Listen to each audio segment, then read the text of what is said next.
اعوذ باللہ من الشیطان الرجیم بسم اللہ الرحمن الرحیم۔ دوستو، یہ اس سلسلے کی 11ویں ایپیسوڈ ہے اور اب یہ تو آپ کو اندازہ ہو ہی گیا ہوگا کہ 12ویں ایپیسوڈ ہماری منزل ہے جو ان تمام ایپیسوڈز کی محور و مرکز ہوگی۔ شہنشاہ معظم امام آخر الزمان اجل اللہ فرجہ شریف کے ظہور کے واقعات تو میں تقریباً ہر ایپیسوڈ میں ہی عرض کرتا رہا ہوں۔ جہاں تک ان کے تعارف کا تعلق ہے تو احادیث صاف طور پر بتاتی ہیں کہ ایک سفید بادل ان کے اوپر سایہ کیے ہوئے ہوگا اور فرشتہ جبرائیل اس بادل کے اندر ہوگا۔ شہنشاہ معظم جہاں کہیں تشریف لے جائیں گے، جناب جبرائیل اس بادل میں سے اعلان کریں گے کہ یہ ہیں خلیفۃ اللہ امام مہدی آخر الزمان، ان کی پیروی کرو۔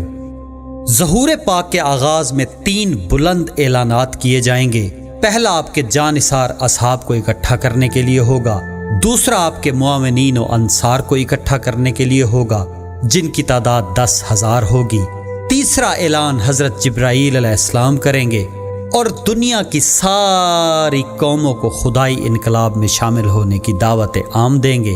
احادیث بتاتی ہیں کہ یہ اعلان دنیا کے ہر گوشے اور کونے میں سنا جائے گا۔ یہ اعلان ایسا اثر ڈالے گا کہ جو شخص بیٹھا ہوگا وہ کھڑا ہو جائے گا، جو کھڑا ہوگا وہ بیٹھ جائے گا اور سونے والا بیدار ہو جائے گا۔ ہر کوئی ششدر و حیران و پریشان ہو جائے گا۔ ہر کوئی اس اعلان کو ایسے سمجھے گا جیسے یہ اس کی اپنی مادری زبان میں کیا گیا ہو۔ احادیث تاکید کرتی ہیں کہ جب تم یہ آواز سنو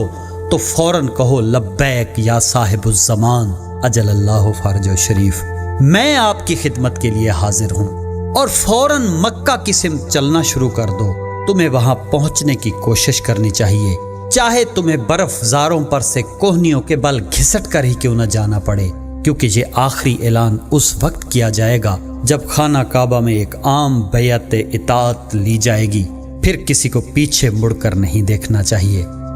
جیسا کہ حضرت عیسیٰ علیہ السلام نے تاکید کی تھی کہ جس دن لوط صدوم سے نکلا، آگ اور گندھک نے آسمان سے برس کر سب کو ہلاک کیا،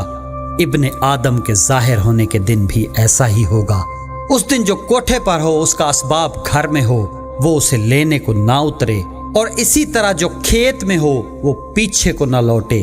لوط کی بیوی کو یاد رکھو، جو اپنی جان بچانے کی کوشش کرے گا وہ اسے کھوئے گا، اور جو کوئی اسے کھوئے گا وہ اس کو زندہ رکھے گا۔ احادیث میں بتایا گیا ہے کہ جب عام بیعت اطاعت لے لی جائے گی تو حضرت جبرائیل علیہ السلام ایک علم بلند کریں گے۔ مسند ولایت کے 6 تاجدار امام جعفر صادق علیہ السلام فرماتے ہیں کہ یہ وہی علم ہے جو غزوہ بدر کے موقع پر جناب جبرائیل امین رسول پاک صلی اللہ علیہ وآلہ وسلم کے لیے لائے تھے۔ یہ جنت کے ریشم سے بنا ہوا ہے۔ یہ غزوہ بدر میں کھولا گیا تھا اور فتح کے بعد لپیٹ دیا گیا تھا۔ امیر المومنین حضرت علی علیہ السلام نے جنگ جمل میں اسے ایک بار پھر کھولا تھا اور فتح کے بعد اسے دوبارہ لپیٹ دیا گیا تھا۔ حضرت ابو الفضل العباس علیہ السلام نے 10 محرم الحرام کو کربلا میں اسے پھر کھولا تھا، لیکن کریم کربلا حضرت امام حسین علیہ السلام نے فرمایا تھا کہ اسے لپیٹ دیں، کیونکہ اب اسے ہمارے قائم اجل اللہ فرج و شریف ہی کھولیں گے۔ یہ تمام پاک آئمہ علیہ السلام کے پاس محفوظ رہا۔ اس علم پاک کا نام ہے ام الحصلات۔ اس کی خصوصیت یہ ہے کہ جب بھی اسے کھولا جائے گا تو کائنات کی جتنی قوتیں ہیں وہ سرکار کی آ کر قدم بوسی کریں گی، ملکوت آسمانوں سے اتریں گے، ہر کوئی آ کر سرکار کی قدم بوسی اور نصرت کے لیے حاضر ہوگا۔ یہ علم پاک آج بھی شہنشاہ آخر الزمان اجل اللہ فرج و شریف کے پاس محفوظ ہے، اور جب ظہور کا لمحہ آئے گا تو یہ علم پاک خود بخود کھل جائے گا اور اس میں سے ایک آواز آئے گی کہ اے ولی اللہ، برائے مہربانی اٹھیے اور اپنے دشمنوں کو قتل کیجیے۔ اعلان ظہور کے بعد یہ علم اسرافیل فرشتے کے پاس رہے گا، جو اسے فوج کے آگے آگے اٹھا کر چلیں گے۔ مسند ولایت کے 5ویں تاجدار امام محمد باقر علیہ السلام فرماتے ہیں، جیسا کہ ہم اپنے فرزند کو کوفہ کے عقب میں دیکھ رہے ہیں کہ انہوں نے نجف اشرف پہنچنے کے بعد